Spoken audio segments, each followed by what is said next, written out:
Muy bien, turistas, espero que disfruten de la siguiente representación gráfica. A continuación, les mostraremos un video. Esperemos que sea de su agrado.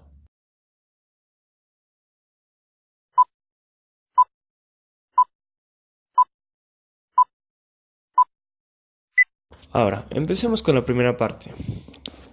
¿Por qué se destruyó y se construyó el muro de Berlín? Bueno, todo empieza en la maltrecha económica soviética y la floreciente Berlín Occidental, que hicieron a que hasta el año 1961 casi 3 millones de personas dejaran atrás a Alemania Oriental para adentrarse en el capitalismo. La RDA comenzó a darse cuenta de la pérdida de población que sufría, especialmente de los altos perfiles. Y pues bueno, la noche del 12 de agosto de 1961 decidió levantar un muro provisional y cerrar 69 puntos de control, dejando abierto solamente 12. A la mañana siguiente, pues se había colocado una alambrada provisional de 155 kilómetros que separaba las dos partes de Berlín. Los medios de transporte se vieron interrumpidos y ninguno podía cruzar de una parte a otra. El muro de Berlín acabó por convertirse en una pared de hormigón de entre 3,5 y 4 metros de altura, con un interior formado por cables de acero para aumentar su resistencia, claro. En la parte superior, pues bueno, colocaron una superficie semisférica para que nadie pudiera agarrarse de ella. Después viene la Guerra Fría. Bueno, todos sabemos, como ya sabemos, la Guerra Fría fue nada más que un enfrentamiento político entre dos naciones que se alzaban poderosas en el mundo, que en este caso eran Estados Unidos y la Unión Soviética. Debido pues a este enfrentamiento, muchos inocentes tenían que sufrir las malas gestiones y cuando se suponía que debían de estar en paz, pues se declaró, ya que pues al final habían salido de la Segunda Guerra Mundial, pues sucedió este periodo o este suceso que fue en un periodo de 1947 a 1991. Después de esto, pues vinieron las crisis, algunas crisis y unos errores que tuvieron algunos líderes como Leonid, Yuri y Konstantin. Bueno, Leonid, un error que él tuvo fue que él fue un jefe de estado que se encargó de un comienzo de un periodo de estancamiento económico en el país. Una afirmación del poder exterior de la URSS y la distensión y el pronunciamiento de la llamada Doctrina Brenes. La doctrina fue usada para justificar retroactivamente la intervención del Pacto de Varsovia en la sublevación en 1953, en Alemania Oriental la Revolución de Hungría de 1956 y la invasión de Checoslovaquia por el Pacto de Varsovia en 1968 para acabar con la Primavera de Praga. Ahora seguimos con nuestro segundo líder, que es Yuri Andropov. Yuri Andropov, pues tras la muerte de Leonid en 1982, fue elegido secretario general del PUX, del PCUS, y un año más tarde fue el presidente del Presidium del Soviet Supremo de la Unión Soviética.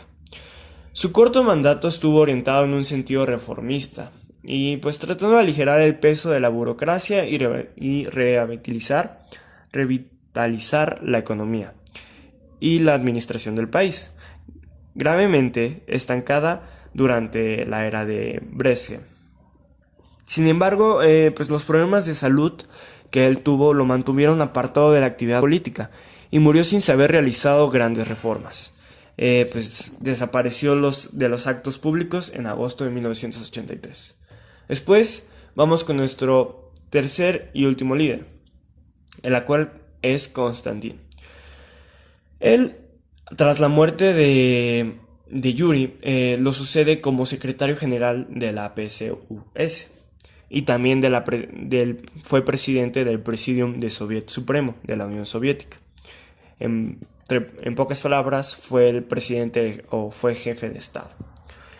Y también fue presidente del Consejo de Defensa. Él lideró una reforma educativa y diversos ajustes en la estructura burocrática del Estado. en la política exterior. Negoció un pacto comercial con China. Apenas después de un año en el poder, pues Chernenko también, aquejado por sus graves problemas de salud, lamentablemente falleció en marzo de 1985. Entonces, por lo tanto, no pudo completar pues la situación que estaba pasando la URSS, ¿no? Y después llegó Mikhail Gorbachev, en la cual él tenía una política en la cual su ideología era rescatar el socialismo. Y bueno, ¿cuál es esa política? La política que él implementó se llama la perestroika. ¿Qué es la perestroika? Bueno, es una reforma basada en la reconstrucción del sistema económico, llevada a cabo en la URSS en la década de 1980. El programa consistía en convertir a la URSS en 500 días en una economía de mercado, dando lugar a aperturas económicas y relaciones con Occidente, así como a la intromisión de Soros y la CIA. Se aceptó la propiedad privada en artículos personales básicos, que gracias a esto permitió una cierta autonomía local y se procedió a la liberación de precios. También se pretendía luchar contra la corrupción, el alcoholismo y el aventismo laboral. Según la nueva teoría, el pleno propugado la liberación económica, permitiendo a las empresas tomar decisiones sin consultar a las autoridades. Y también pues fomentando la empresa privada y las sociedades conjuntas con un número limitado de compañías extranjeras, impulsando así la inversión. Asimismo, se implantó una cierta democratización de la vida política.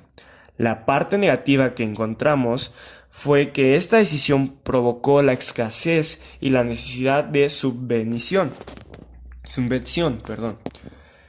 lo que empeoró su situación y a la del tesoro público. El elemento más destructivo fue la ley de la empresa, pues anulaba todo control sobre los recursos, de modo que se redujo la inversión. La desembarcación de la URSS en pequeñas repúblicas, la creación de bancos propios y la concesión de créditos ilimitados provocaron la inflación y la escasez total en el interés por el dinero. Llegó a ser mínimo. Y esto nos lleva a, al famoso conocido efecto dominó. ¿Cómo empieza el efecto dominó? Bueno, todo esto inició en Polonia. Pues el origen de este evento revolucionario se puede encontrar, pues, como he mencionado anteriormente, en Polonia en 1988, cuando una serie de huelgas y movimientos civiles comenzaron a presionar por un cambio político. El principal organismo promotor de dichos movimientos recibía el nombre de Solidaridad y su líder era Lech Walesa.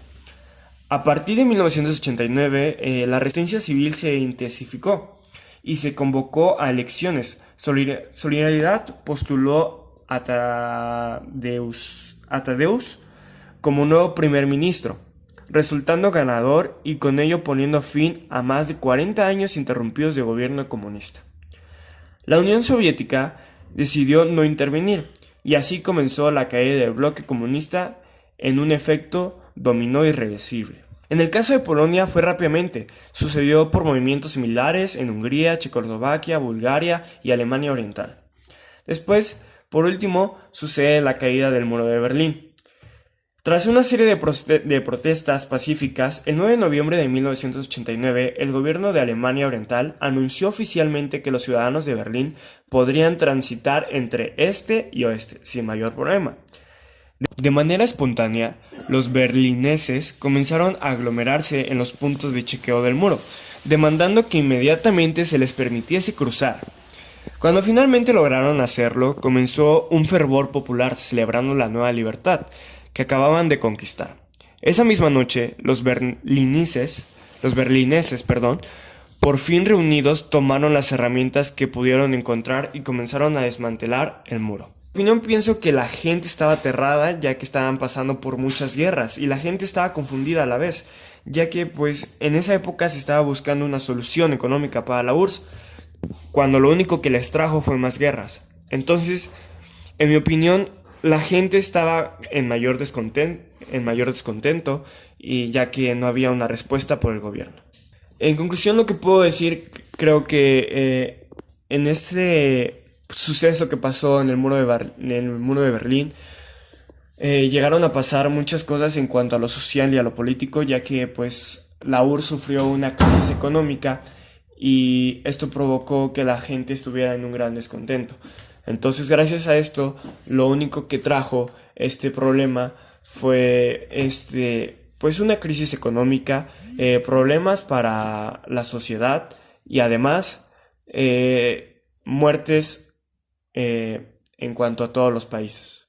Creo que si no hubiera pasado estos sucesos, no hubiéramos llegado a lo que, o bueno, no hubieran llegado a lo que Alemania es el día de hoy.